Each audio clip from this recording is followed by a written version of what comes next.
All right, everybody. We're here again for You Are the Happiness You Seek. Jason Olivier, yay, and Tyler Apology here.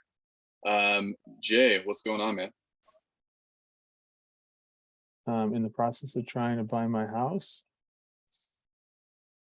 living life. Nobody cares about that shit. I hear you. No one else cares about that shit but me. No, congratulations. So the last time, thanks for asking about how my life is going. That's cool. I didn't really care. I'll just run the show here. So the last time we spoke, we left off on page 110 of You Are the Happiness You Seek. And this is chapter, what? 14? Yep, suffering is our own activity. So let's just leave off on 110. Is there anything that you've underlined or come across that you'd like to bring up first?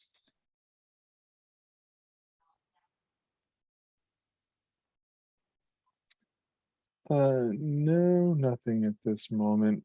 I don't think.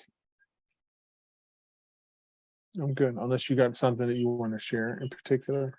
Well, this line that I underlined, it says, the universe is a universe, not a multiverse. Just the sentence itself, without having kind of re-investigated what it means, is intriguing to me.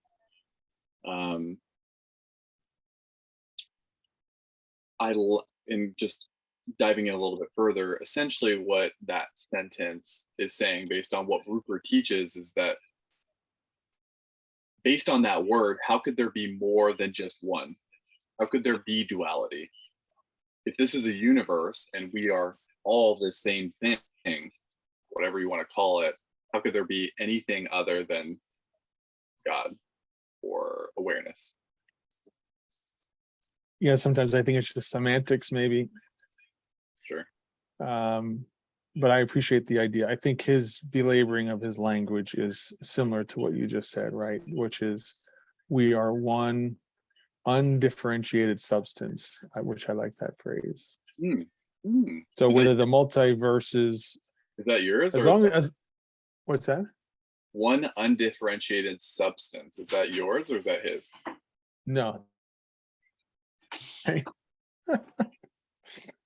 That actually comes, I learned that word and that phrase from Steve Alinsky. Oh, okay. Yeah, cool. He uses that a fair amount. So at the end of the day, for me, it's at the end of the day, can we consider that the multiverse is just a concept in language that we could say, okay, there are different elements that are functioning that appear independent, but ultimately all of their underlying substance context is one substance, one web, one concert, one orchestra with different instruments kind of idea. So yeah, that's how I was taking that. Totally, yeah. You know, I had a client just literally minutes ago tell me she was watching this PBS program about the universe and how, wild and awe-inspiring it is to consider all these, vast things within the universe, planets, elements, whatever.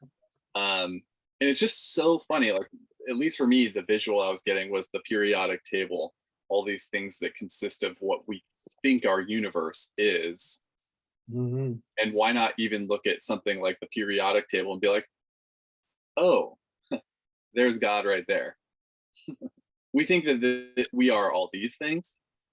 It's all the same thing. It's just broken up into different parts. No matter what are you really trying to say, homeboy?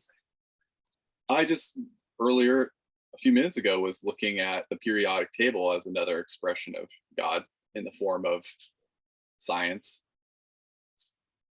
Things that make up the universe. Cool. Cool. Okay, moving along. Anything that you have to note on 111?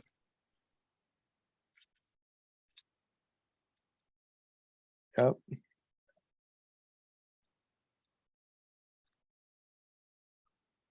I mean, there's just a couple of golden nuggets there. But the theme is consistent with what we have been talking about, that there is no distinction between self and others. which is a hard concept to wrap cognitively our finite minds around. Totally. Yeah. I don't know if I have anything major to share on this page. Do Do you? Well, just based on what you said, recognizing self and others, do you think empathy is a key to that? In what regard? Can you ask your question? So we see, generally speaking, the ego prevents us seeing us as one with other people in this example, or anything else really, but in this case, human. I am not that person.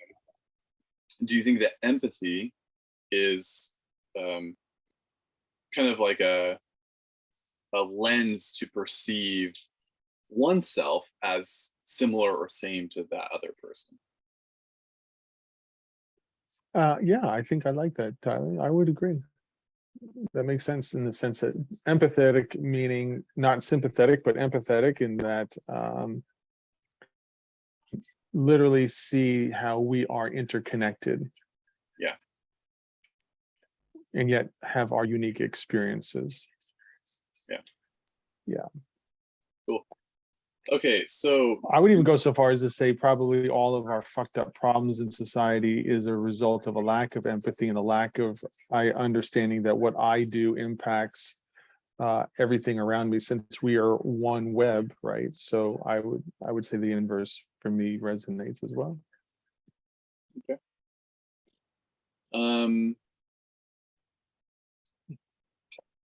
So yeah, down at the bottom of page 112, there's a paragraph that I You're thought on was, one page, you jump to one page 112. Mhm. Okay. Sorry, I thought I asked earlier if you had anything else for 111. If you did, I didn't catch that memo. You're really not facilitating us in a way that I can follow you, maybe. I don't know. It's definitely my fault. It's always your fault, Tyler. Sure. So is there anything else on the bottom of page 111 you'd like to share? No, I'm good. Perfect, because I wasn't going to allow it. So at the bottom of page 112, there's a paragraph that says, each of us is faced with a simple choice at every moment: to embrace our current circumstance and respond to it from that position of openness, or to view the situation through the filter of our past conditioning and reject it on that basis. I just want to know, for you, this acceptance, like, what is the mechanism? How do you create this acceptance within yourself about your current circumstances? Well, sometimes I just ask myself some questions such as, can I get rid of this? Can I avoid it? Have I been successful in running and avoiding from situations in the past? No wishful thinking is going to help me resolve this issue. So it could be really practical. You know, if my car breaks down, or I had a tough meeting or a tough, or I'm having one, present tense. I guess at the end of the day, I can't deny the reality of where I am literally feeling triggered about shit or feeling good about stuff. So then I just ask myself those similar questions I just mentioned to kind of pull myself out of that. So self-parenting, self-coaching, those kinds of things that I think are important for me. So the idea is, if something is, say if my car broke down, then I have one of two choices, like, right? So I boil it down to really simple: either and be just stuck in that for a long period of time, or I can just say, okay, my car is broken. I also simultaneously acknowledge what is coming up, and how do I move forward? What do I need to do? What decisions do I need to make right now, and make it really practical? Sure. Yeah. For me, it's the process is something along the lines of, like, just acknowledging that this is happening and also that this is happening for some reason, that a part of me needed to create this. Part of me needed to show me this as an experience to integrate a part of myself. Things that maybe I'm attached to, whether they be good or bad. Yeah, I mean, I appreciate that share. And also, I kind of struggle with sometimes is, I guess it's fun creating stories. Okay, what do I need to learn? What do I need to this, and the other thing? Part of me says, do we really need to do that? Um, well, a part of us that in Rupert's work means like um, surpass the even acknowledging that the part needs to create the story, surpass the whole thing, or not surpass, but like acknowledge that even just by playing with the stories, you're playing with the ego and the part of you that thinks it needs stories. Yes, so that would go to my point. If I understood what you're saying is, why create more stories? Hmm. Why perpetuate? Just say the car broke down. Look for patterns. I mean, I'm not sure I would subscribe that to a car breaking down, but let's just say, make it more tangible. Let's just say, how I communicate with my partner, right? So there could be patterns where I'm triggered and I say, okay, what's the pattern in this? Does there appear to be a pattern? And then go after understanding why that pattern exists. I guess I can sign up for that one. I'm just challenging myself through you. What you're mirroring for me to consider is, why do we need to create stories when stories were the thing that got us into trouble in the first place? And what is the value of adding more woo-woo type stories, other than in the sometime in the near future, that story that I just created that is temporarily soothing as to why I can move forward in a lesson learned is going to come back and create a new expectation, and the new expectation at some point, whether it's a month, a year, 10 years down the road, you'll be looking to revisit, to rewrite that story again as well. And I'm processing this out loud. So some people might say, well, that's the game of life, and just continue to go do that. And then part of me says, well, that feels like I'm siphoning off a whole lot of energy, time, and effort to create stories versus just be present with whatever shows up. You can have intentions, cool, but just live. Cool. Yeah. Simplify. Yeah, and sometimes I really ask, like, what is the benefit of creating stories? I mean, other than undoing our conditioned past. So, I'm not sure I subscribe to that in total. Well, I definitely don't subscribe to it in total. And I'm wondering if I even partly think there's a benefit at all. And if so, on whose behalf is that benefit for? Yeah. I mean, I guess it depends on what path you're on. You want to be on that direct path or the indirect path, as Rupert speaks about. Yeah, I mean, I can appreciate the fact that and I include myself, there's parts of me that I guess would um, desire that story, so that the stories somehow keep me safer than just diving into the deep end and just being surgical. Um, cool. Yeah. Anything around page 112 there? Um, I just always think, at the end of page 112, imagine the freedom of leading a life which we know that our happiness is not dependent on anyone or anything. That's the lesson. Yeah, that's pretty much all of it. Yeah. Yeah, I mean, in our coaching calls, you've certainly invited this to me in different accounts, um, and it's always hilarious to remember again that I'm outsourcing my happiness. Yeah. And even thinking that the happiness is the content is part of the joke, because happiness is actually the context. Okay, so shall we erode these layers on page 113? I think so. Do you have any layers that you're eroding right now, consciously in your life? Sure.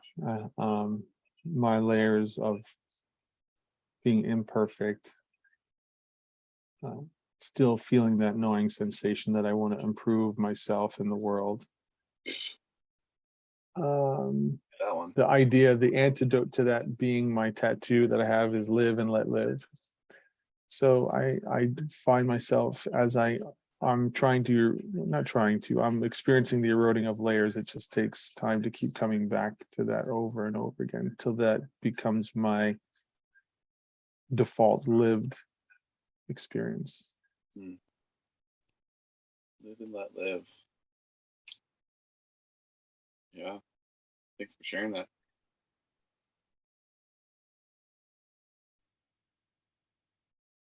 So, the question that I actually wrote down this morning that is kind of reminding me, based on this middle paragraph, where he says, happiness is the inevitable consequence of facing one moment by moment experience without resistance. Each time we face our current experience with this attitude of openness and surrender, we are, without realizing it, undermining and gradually eroding the store of tendencies and preferences that lie in the depths of our mind. The question that I actually wrote this morning to myself was, would I feel comfortable teaching what surrender is? And what I essentially uncovered was that no, I don't know if I would be comfortable teaching that at this moment because I'm not sure I completely understand how to live that yet. But then I also understood in that teaching it would help me understand that as well. So if you were to teach someone in a really simple way that they could practice surrendering, is there any particular advice you might give them? Any particular nugget you could share? If they're trying to practice surrender, Surrender to their experience and not resist it. yeah, I could, well, I guess I'd throw out there the whole idea of resistance, meaning avoiding or seeking. When something comes up, do I feel resistance? Yes, no. If yes, is it showing up in the form of wanting to avoid something, or you want to run, or you could say it as running away from or running towards something, um, and then consider that exploration. For me, I always come back to the body with surrender. That's just always the thing for me because um, the way that I feel like I'm most connected with surrender was with ayahuasca because it's a very visceral knowing for me when surrender has been reached. And I've also done my best to resist that in multiple occasions. Even after I learned about surrender, still I'll come back and resist. But um, when acknowledging something that is difficult to practice surrender, I literally like check in with my body, like how can I release a little bit more here? How can I let loose a little bit more? And usually it has something to do with the breath or just relaxing my shoulders or just letting go of the tension consciously. And that always helps me then acknowledge the reality of my experience. Cool. Appreciate that. You're so welcome, dude. Awesome. Happy to help. You look kind of funny on with this angle here, Tyler. Funny in like a super sexy kind of way, like Maybe, who knows? strong You jaw with a florid hat and just the perfect amount of scruff on his face. yeah, I totally do. Cool. Let's finish up 113. Anything else near the bottom there? Um,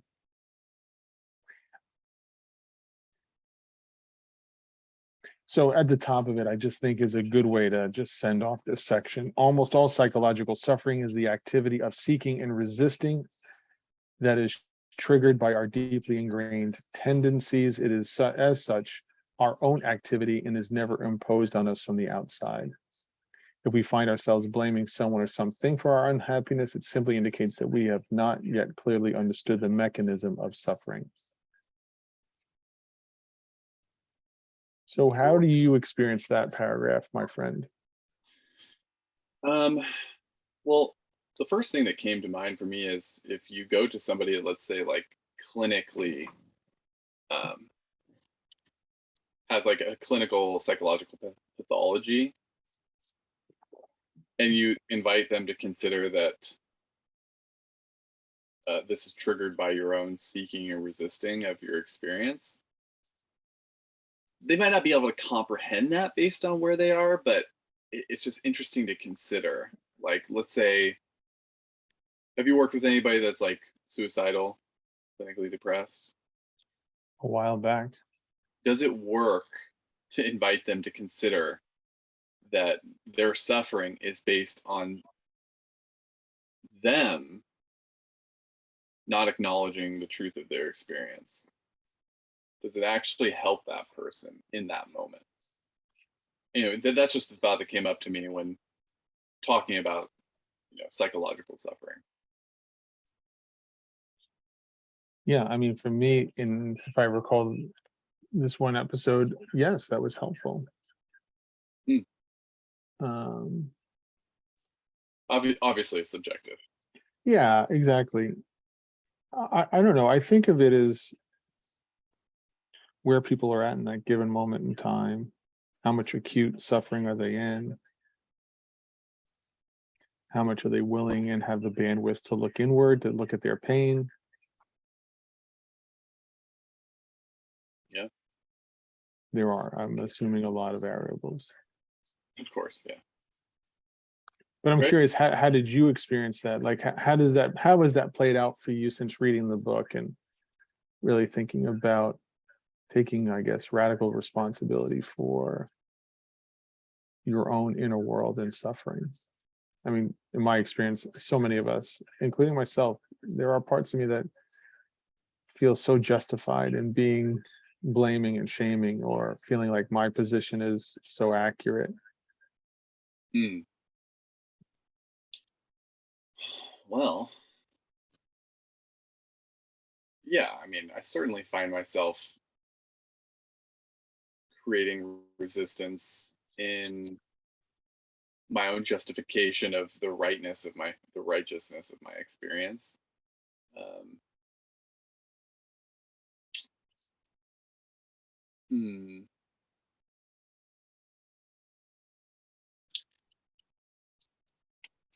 Yeah, I mean, with certain things,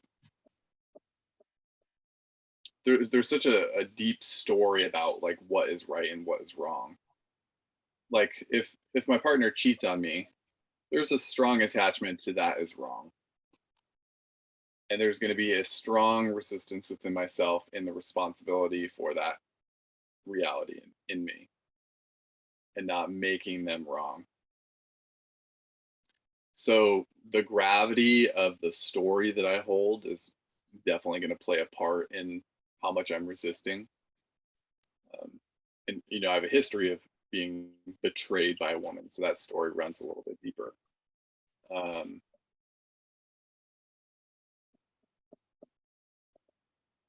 in health, the story runs deep as well, like what is right and wrong in health. So I have attachments there. So I will certainly resist happiness in the form of donuts, right? Because what I believe to be uh, right about health. But if the donut is going to allow someone to feel happy, that's their reminder of their essence, then it's something I can accept, or at least practice accepting.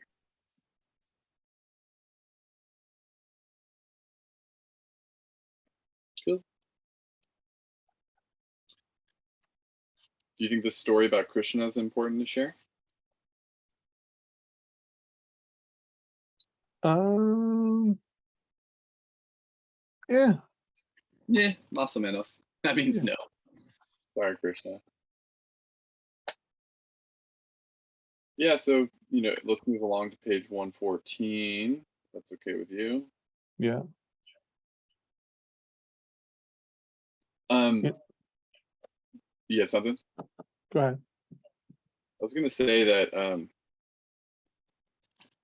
what does seeking mean to you Um, in the dualistic perspective here? I don't know. So I think of it as two ways. Seeking is either birth because I'm trying to obtain something because I feel like I lack. I would say that's mostly how I think about seeking. Okay. Um, Trying to gain something because you feel a lack within you. yeah. I mean, and I don't know if this is, I'll have to sit with this a little more. And then, you have the idea around a desire. So sometimes a desire is birthed out of a place of lack. Sometimes I would see that a desire is birthed out of a place of love and wanting to share your heart with the world. Gotcha. You that was like the perfect segue to like what I was gonna invite based on this sentence near the bottom of 114. He says, "All we truly seek is to bring the experience of seeking to an end. We desire only the ending of desire," which is kind of contradictory to what you said. You think so? Yeah. So, based on what you said earlier and based on that sentence, what do you think? It's not the object, substance, or activity, or state of mind, or relationship that we truly seek. All we truly seek is to bring the experience of seeking to an end. The desire only, we desire only the ending of desire. So, Um, go ahead. no, go ahead. Well, it's just interesting because we think that, especially the seeker, thinks that their desires are altruistic in some way. But even that is still just a thing that that we think is going to bring us this relief and end the seeking. Yeah, I mean, I can appreciate it from the perspective of, pure awareness or consciousness. It desires nothing, it needs nothing, because it has everything and has nothing all at the same time. So, I mean, that's groovy. However, I think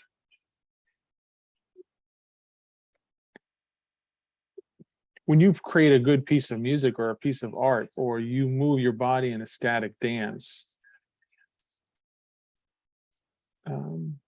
I think there is room for expressing or manifesting, so to speak, consciousness or awareness in an unfiltered manner.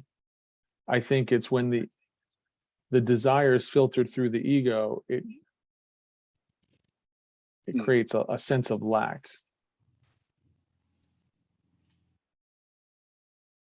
Hmm. Part of me wants to say that all desire is from the ego. I wouldn't agree with But that per se, but essence is essence and awareness is complete in and of itself. Doesn't need anything. okay. So then, what would be like to intuition, and what would be a knowing? What would it be like within the Tao? Right, the Tao says you just flow with life. So all I'm saying is uh, it's an expression, a manifestation, right? So emptiness is form, form is emptiness, if you want to go in the Buddhist Zen form.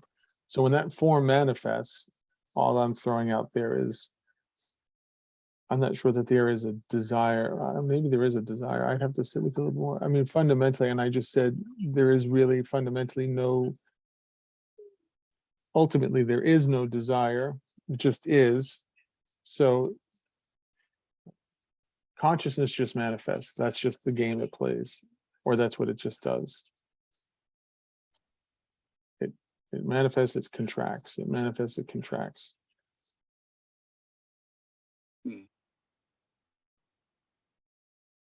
I mean, language we're using for me is difficult because sometimes we're just talking now in terms of concepts, and desire as being a concept. Sure. Yeah, I get that. Hey, Ash, can you hear me? Can you grab my phone charger, please? Thanks, Dave. Okay, so. Okay, but what do you mean? What do you feel about what I just said? I'm curious. I feel like, yeah, all desire is of the ego, but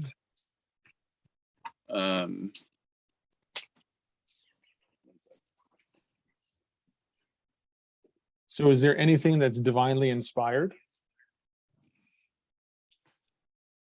Yeah. And that's ego too? I think divine inspiration is the recognition of, without a seeking of it, divine inspiration is an enlightening form of possibility. But that does not come from I'm looking for it. You can't go, well, I think you can go looking for inspiration, but inspiration is not that thing that you actually acquire. Obviously, it's not about the content, it's about the recognition of that divinity, that divine inspiration already within yourself. So how do you reconcile that with your idea that all desire is ego? Well, desire is not divine inspiration. So what is divine inspiration? Divine inspiration is what I just said. We'll say it again because it was not clear to me. Divine inspiration to me is a recognition of what is already true and possible. So what is already true and possible? Recognition of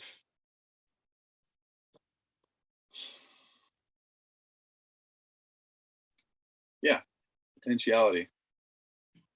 How is that not desire? Desire. I mean, so you're going to sit there with pure potential. At some point, it just sits there, right? When does it become a form?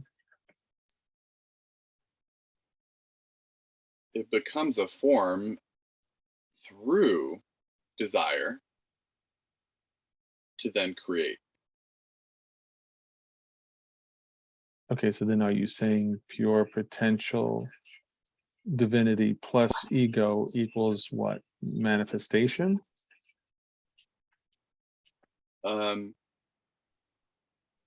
That's a great question. Yeah, I mean, I guess in the human experience, I want to say yes, but like obviously there's a lot of non-human experience.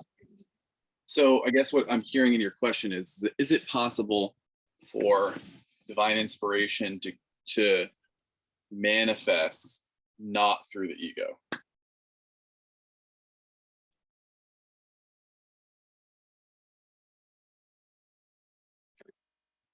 Is that the question? I think that's what I'm hearing. And I think regardless of whether or not that's what you're asking, that's the question I'm asking myself that I find value in. So fuck off. Do I need to say it again? Is it possible for divine inspiration to manifest something not through the human ego? Obviously, that's true because there's things that were created before the human ego. But maybe everything that's man-made has to be filtered through the ego. Now, I think that there's layers to that. I think that, like, you know, what we consider to be the most influential art that's ever been created, that ego, I bet you, yeah, I bet you. I feel like that ego is probably the thinnest layer that art was expressed through, as egolessness as that art allowed. I like what I'm saying. I must be right. Touche. I mean, I know we periodically have this little fun debate. I think there is a difference between the faculties of thinking versus potentially the ego. For example, I think it was Eckhart Tolle talked about the difference between psychological time and clock time. And others, I think, talked about it, I guess. I don't, what I'm really getting at is that we can use the benefits of the tool called a finite mind to plan, design, engineer brilliant fucking things. I think the bottom line for me at this point as of today would be is the mind being used in service of the idea that I'm a separate self and I lack, or is the mind being in service of knowing that that's not true, therefore it just manifests as an expression of and uses the finite mind as a tool to go from potential to form. Yeah, and I think in our experience of it, I'm about to confuse myself or forgot what I was going to say.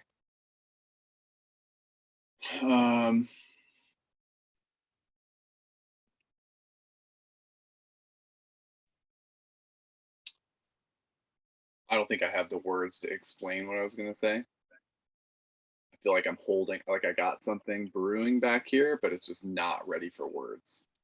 So let's keep moving along. Yeah, sounds like you need a little vomitivo.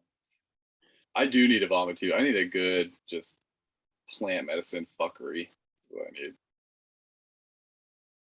So I actually like this, at least the title of this next section called Yes to All Experience.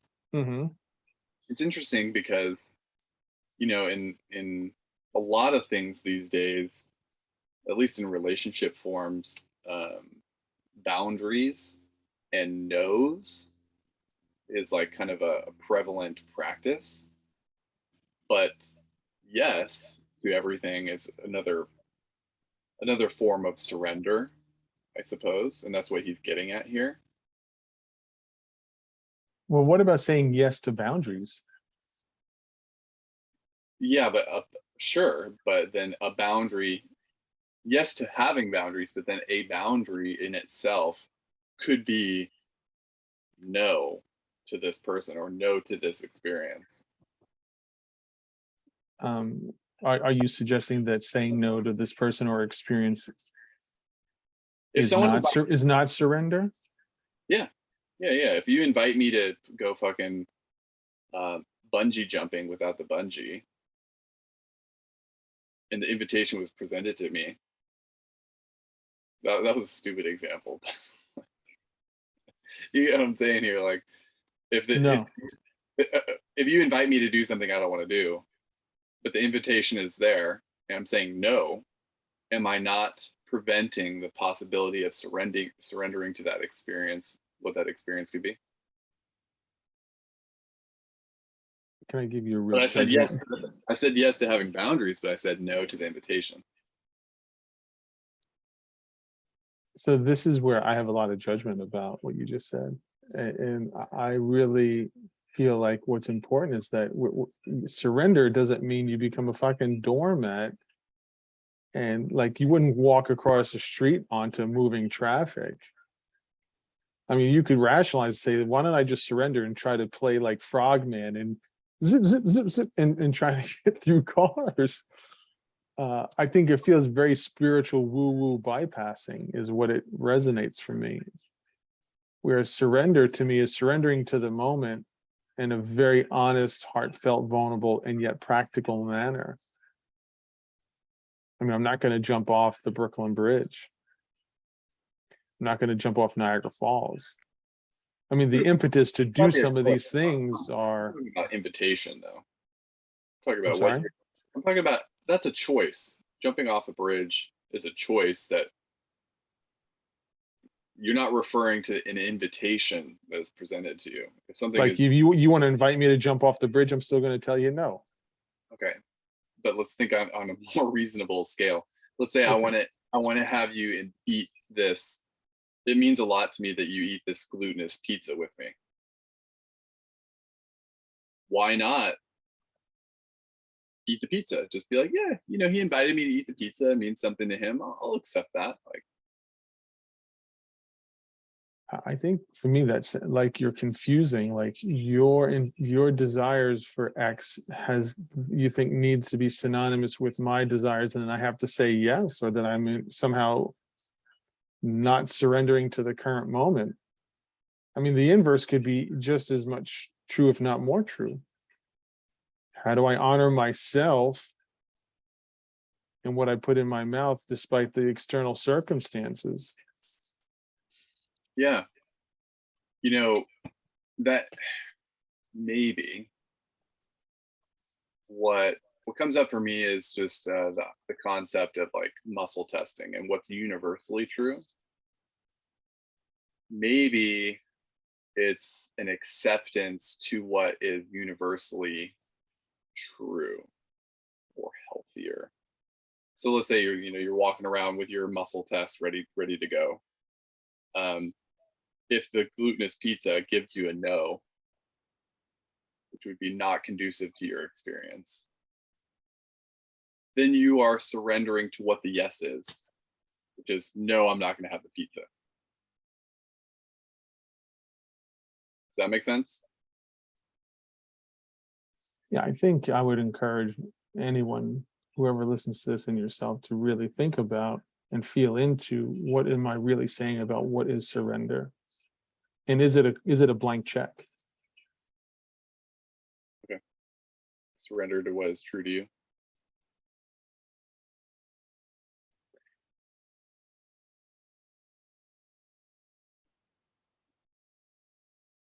I think of, like, with my historical relationship with Heather. For me, I would simply say is I can surrender to what has occurred, and I can surrender to what the current dynamics are, or I can resist and create stories that it failed, it was this, it was that, it didn't this, it did do that, etc. And I could say in this moment, I'm truly resisting the path and moving forward and moving beyond.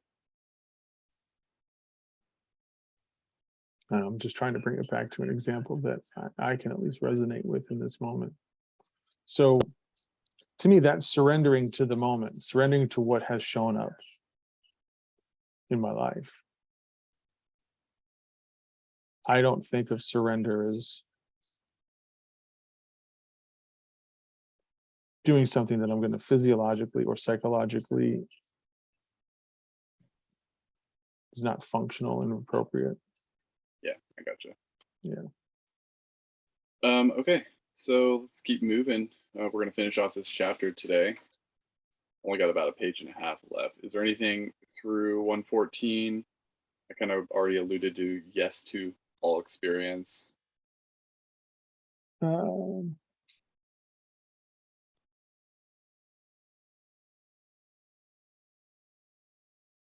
Okay, so I think here's some of his language. I think that might be context for what we were just talking about, like the top paragraph there. Just as empty, let's see, you see, it says, it is thought alone that rise up and says no to the current experience. I actually If had that, that as well. what's that now? I had that underlined as well. Yeah. If that no rises on behalf of the safety or well-being of the body, then it is a direct and legitimate response to the current situation. So that reminds me to say, I put in my notes in the column that there is, to me, a biological versus the psychological element, right? So yeah. I think maybe for me, if I were to retrofit our conversation, maybe some of the things around surrender that you were bringing up might be more psychological based than legit biological needs. Yeah, that was the first. Yeah. I do like when he says, usually, however, the no rises on behalf of the illusory self that we almost constantly try to protect, enhance, or fulfill. In fact, the separate self is not an entity in its own right. It is the feeling of defense and lack, and the corresponding activity of seeking and resisting. So I think I made another note that says when to say yes and when to say no. The universal welcoming of all experience does not, in fact, need to be practiced by the mind. It is the very nature of awareness to allow all experiences as it is. Anyway, I just thought those were nice little additional book comments on our surrender topic. Yeah, I had that all noted as well. So glad you're validating my experience over here. You're the man, Tyler. You know, it's funny, at the bottom there, he says, in fact, it is not even necessary to say yes to any experience. Just hilarious, because we're talking about yes and no's, but he's basically saying, you already are this experience. there's no yesing and knowing to it. Cool. So just rewind this YouTube, pretend like you didn't watch any of it, and just understand whatever's happening, you are that. You are that experience. I appreciate that a lot. Cool. All right. Anything through 115? No, I think I have a couple of things on 116, the last half page here. Cool. Let's do it. The levels, not sex. What? You said, let's do it. I said the levels, not sex. It's a Grandma's Boy reference, which I'm sure all of you philosophically minded spiritual seekers know exactly what I'm talking about. I have no clue, but that's okay. I don't know, the whole last couple of paragraphs there is actions that are in line with and an expression of the whole tend to restore balance and harmony in the situation that have diverged from it. That's kind of what I was alluding to before, where I think another way to say what I was saying about the manifestation of, or the expression of thatness. And when the response is over, no separate self rises up to claim authorship. It is, as in the Tao Te Ching, such a person acts without doing anything. Welcoming our current experience is not something that we need to practice. It is what we are. This attitude of welcoming is, as such, the natural condition of our self prior to the arising of the apparent separate self or ego. It is our default state and therefore does not have to be maintained by effort. It is for this reason that this approach is said to be an effortless path. Openness is what we are. Resistance is what we do. I'll underline that last line as well. I love that. Yeah, that was cool. So this actually, because I want to be right here. Remember when I said a few conversations ago about the ego is what, like, we cannot do without the ego, right? Okay. If you're just in your essence, there's no doing whatsoever. Remember this conversation? Okay. In this line, openness is what we are, resistance is what we do. Do you think that what he's alluding to here is what I said, and that everything we do is based out of the ego? If you're not in your ego, you do nothing. I mean, I think this is context driven.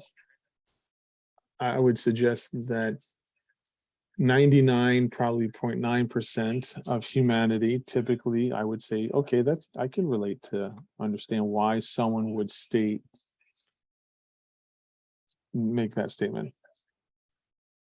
I think for me, the fundamental thing is that we are very caught up in identifying our essential nature as to who we are with what we do. To me, that's the issue. Oh, So sure. for me, so I would say in a different context, I would say he's just reminding us that we are our essential nature. And when that nature is forgotten and we have our bubbled glasses on, our activity or doing becomes a byproduct of seeking because we have forgotten who we are. I would propose that if we recall with clarity a knowing, not a belief, but a knowing what we are, then the mind is in service of that and becomes an unfiltered expression, per our word before, of divinity. Thank you for sharing that. Do you ever think that our conversations in general about this is just because I feel like it's just the simplicity of the simplicity slash paradoxical complexity of it is, at least for me in my mind, just like um, this tornado of knowing and confusion. I don't know if that makes any sense to you. So you're saying like one step forward with knowing, a half a step back with confusion? Hmm. Is that a yes or? Yeah. Yeah, I mean, I can appreciate that. I mean, I have 51 years of conditioning home slice that I'm aware of, that I think I'm aware of. So, I mean, it's a undoing of the conditioned response. Yeah. I want to bookmark this question I have for you. Is there anything else you want to finish off the chapter? No, I think that was cool. So something I read last night that I want to plant a seed with is this thing that I read about last night about how essentially in this book there's a chapter that says I like the ultimate prayer is I am. Remember that chapter? Last night I read in the book called I by David Hawkins. Um, he essentially says that even the statement I am or thatness indicates a proverbial action, like the addition of a being, an action, and to be a being, there is a doing. I'm not saying it properly there. What he's essentially saying is that I is the only subjective divinity that is necessary in exclaiming our self and our essence. Does that make sense? I don't know, but my interpretation is the idea around the I or thatness. For me, the intention is it's like an unlabeled bottle. So I don't know what, I'm not sure I understand the totality of Hawkins in his context. Yeah. But I would simply advocate that when we say the word thatness or I, we're using a word, yes, and yet the intention is it's an undefinable term. So you can't really slap on ideas, visuals, context, a concept on it. You can't, it's almost like trying to grab sand. It just falls out of your hand, but you're referring in when you say thatness, to me, that's the intention of it. So it doesn't refer to anything, and yet it refers to everything all at the same time. Okay. Yeah, I mean, clearly I have a firm grasp on the concept. So I'll circle back around. I just wanted to propose that to you, like the difference between the declarative statement of I versus I am or thatness. Oh, I mean, I would appreciate the idea of I versus I am, because usually I am follows with some kind of quality or qualitative statement. I wouldn't, Yeah, yeah, that makes sense. cool. All right, we'll leave it there. Nice work today, Boo Boo. You want to say anything else? No, I don't think so in this moment. You said plenty. You fuck. All right, brother. All right, peace.